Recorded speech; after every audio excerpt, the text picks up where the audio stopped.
Thank you, Madam Chair. And this amendment underscores a bipartisan approach to national security legislation that Republicans and Democrats of the committee have long embraced. Just as the United States is the steward of the global financial system, the Financial Services Committee is its steward in Congress.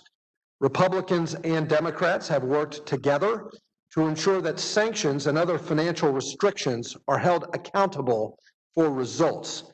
These aren't feel-good measures, and they're not a way just to vent. I can't hear you. Sanctions and financial restrictions are tools to advance our national security interests.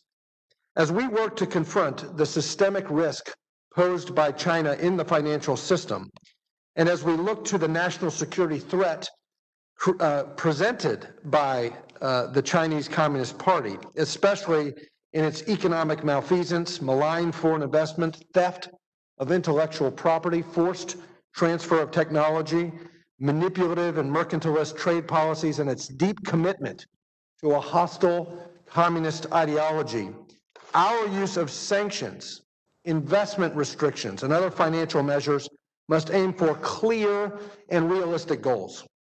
In particular, we should tailor these measures to actually bring about behavioral change by the Chinese Communist Party. That's what this amendment seeks to do. This philosophy has already formed the basis of numerous bipartisan efforts in our committee that have been enacted into law.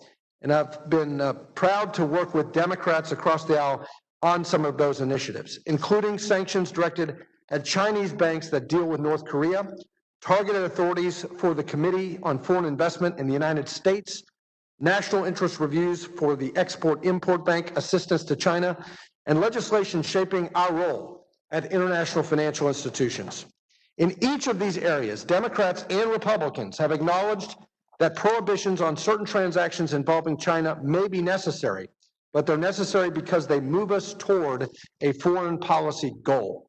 They envision a world where the United States and its allies unite to compel China to adapt to international rules of the road, not the other way around. And if committee legislation doesn't move us toward that goal, it risks incentivizing the world to look elsewhere for economic leadership, investment, and the markets and capital that drive innovation and safeguard America's national security interests.